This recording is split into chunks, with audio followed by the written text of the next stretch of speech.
एक खामोश सुबह थी, लेकिन उस खामोशी के पीछे तूफान की आहट छिपी थी। एक ऐसा तूफान जो सरू की जिंदगी को हमेशा के लिए बदलने वाला था। कहानी की शुरुआत होती है उस पल से जब अनिका दादी के सामने खड़ी थी। उसकी आंखों में गुस्से की आग और होंठों पर एक जहरीली मुस्कान थी, जैसे दुनिया को बता देना चाहती हो कि अब उसकी बारी है खेल चलाने की। उसने दादी की ओर देखते हुए कहा, लो, तुम्हारा इनाम, मेरा साथ देने का इनाम। जिस कॉलेज से तुमने मुझे निकाला था, उसी कॉलेज की मालकिन बना रही हूं खुद को। और ये सब अकेले नहीं हुआ दादी, इसके पीछे तारा है, तुम्हारी अपनी तारा, जिसने तुम्हारी सरू को बर्बाद करने का ठेका ले रखा है। उसके शब्द तीर की तरह चुभते गए और दादी कुछ पल के लिए स्तब्ध रह गईं। दोस्ती और बदले की इस जंग में आगे क्या होने वाला है? दोस्तों, आप क्या सोचते हैं? क्या सरू इस चाल को समझ पाएगी? बताइए जरूर। कहानी जैसे जैसे आगे बढ़ती है, वैसे वैसे सच और झूठ की डोर एक दूसरे में उलझती जाती है। दादी ने अपनी जान से प्यारी सरू को गोद लिया था, उसे अपना सब कुछ सौंप दिया था, अपना घर, अपना प्यार, अपना कॉलेज। लेकिन तारा, जो बाहर से मासूमियत का मुखौटा लगाए घूमती थी, अंदर ही अंदर झर उगल रही थी। उसे सरू की खुशियां कभी रास नहीं आईं। वह चाहती थी कि सरू का जीवन हर मोड़ पर टूटे, बिखरे और अंत में खत्म हो जाए। और इसी इच्छा को हकीकत में बदलने का जरिया बनी अनिका, एक ऐसी लड़की जिसके मन में पुराना बदला भरा था, जिसे दादी ने अनुशासन के कारण कॉलेज से बाहर निकाल दिया था। इस एक फैसले ने अनिका के दिल में नफरत का बीज बो दिया था, जो अब एक खतरनाक पेड़ बन चुका था। जैसे जैसे दादी घर में सरू की तारीफ करती, अनिका के भीतर की आग और बढ़ जाती। तारा के जरा से इशारे पर अनिका ने पूरी चाल चल दी।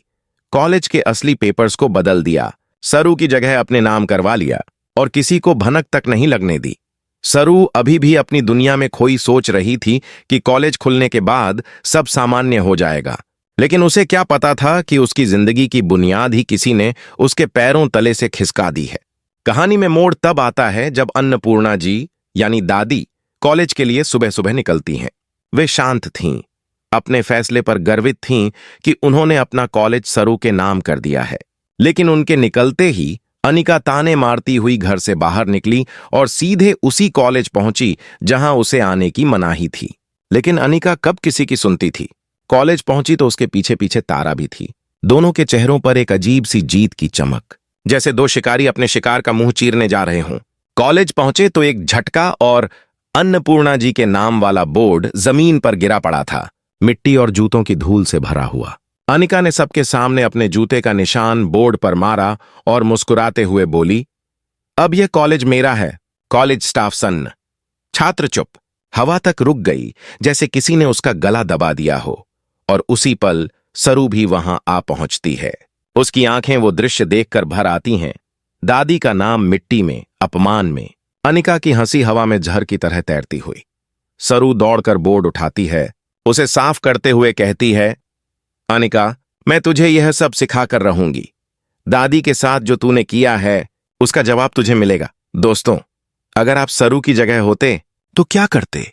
अपनी राय जरूर दीजिए। कहानी यहां से और घनी अंधेरी होती जाती है। तारा घर में आग लगाने की योजना बनाती है, सीधे नहीं, पर सरू और वेद के रिश्ते में दरार डालकर। वह जानती थी कि घर तब टूटता है जब दिल टूटते हैं। इसलिए उसने अनिका को कहा, कॉलेज में तुझे सरू की जिंदगी नर्क बनानी है और घर में वेद के दिल में जहर भरना है। अनिका यह सुनकर और भी मजबूत महसूस करती है, जैसे उसे किसी ने शक्ति का इंजेक्शन दे दिया हो। उधर घर में सरू अनजान है कि उसका हर कदम अब कोई परछाई पीछा कर रही है। दादी उसे प्यार से गले लगाती हैं, लेकिन दिल में एक डर छिपा है, कहीं उनके फैसले से सरू को परेशानी न हो। दादी ने सरू को बताया था कि उन्होंने उसे गोद लिया है और कॉलेज भी उसे सौंप दिया है, लेकिन वह दस्तावेज अब बदल चुके थे। उस रात दादी ने वे असली पेपर्स तारा को थमाए थे, यही सोचकर कि तारा सरू की बड़ी बहन की तरह मदद करेगी। लेकिन तारा ने उन पेपर्स को अनिका के नाम कर दिया। दादी को इस विश्वासघात का अंदाजा भी नहीं था। अब जब कॉलेज खुला, वे गर्व से अपना नाम बाहर देखने के लिए खड़ी रहीं, लेकिन जमीन पर पड़ा टूटा हुआ बोर्ड देखकर उन्हें सब समझने में बस एक सेकंड लगा। उनके कदम डगमगाए, आंखें भर आईं और चेहरे से जैसे खून ही उतर गया। तभी भीड़ में अनिका खड़ी थी, सिर ऊंचा, आंखों में अहंकार। दादी, आपका टाइम खत्म, अब मेरा टाइम शुरू। दादी की आंखों के सामने अंधेरा सा छा गया। वे लड़खड़ाईं, लेकिन खुद को संभाल लिया। सरू दौड़कर आई, दादी को थाम लिया।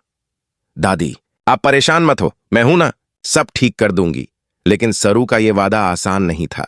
उसे नहीं पता था कि उसकी दुश्मन सिर्फ अनिका नहीं, बल्कि तारा भी थी, जो घर के अंदर और कॉलेज के बाहर दोनों जगह बोझिल खेल खेल रही थी। दोस्तों, क्या आपको लगता है कि तारा की असली मंशा कभी सामने आएगी? हमें बताएं।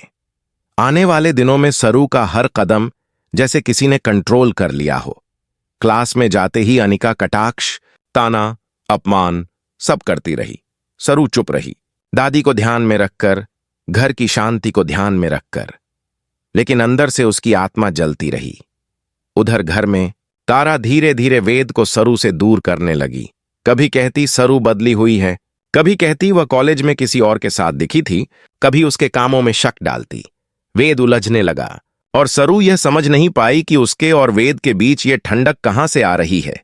कहानी तब चरम पर पहुंचती है जब सरू को पता चलता है कि कॉलेज के मालिकाना हक वाले पेपर्स बदल दिए गए हैं। पहले तो उसे यकीन ही नहीं आता। सरू दादी के पास दौड़ती है, लेकिन दादी की हालत पहले से ही खराब होती जा रही थी। उन्होंने धीरे से कहा, मैंने सरू तेरे नाम किए थे पेपर्स। पता नहीं ये कैसे। सरू की सांसें रुक गईं।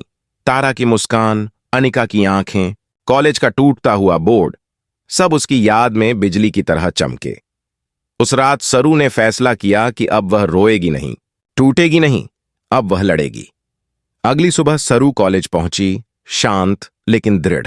अनिका फिर से उसे ताना मारने आई, लेकिन इस बार सरू की आंखों में एक अलग चमक थी, युद्ध की चमक। सरू ने कहा, खेल तुमने शुरू किया है, लेकिन खत्म मैं करूंगी। दादी का सम्मान तुमने मिटाया है, अब मैं तुमसे यह सम्मान वापस लूंगी। हवा में सन्नाटा फैल गया।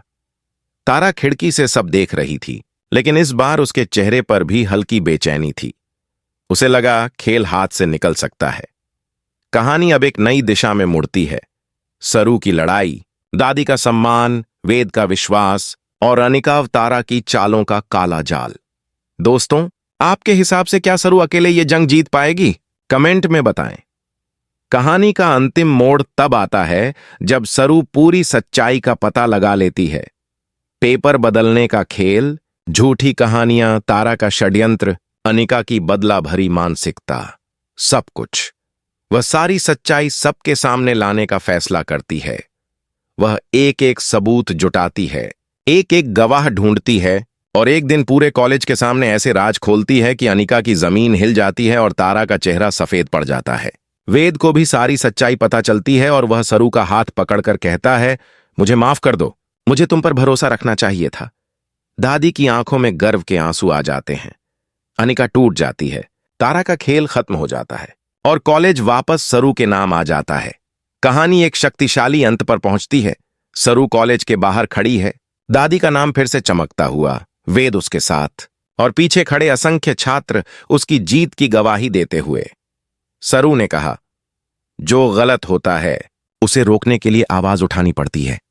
मैं भी देर से उठी, लेकिन उठी और आज दादी का सम्मान वापस लाकर मुझे लगता है मैंने खुद को भी वापस पा लिया है। और हवा में एक शांति फैल गई, जैसे तूफान के बाद पहली बार सूरज निकला हो।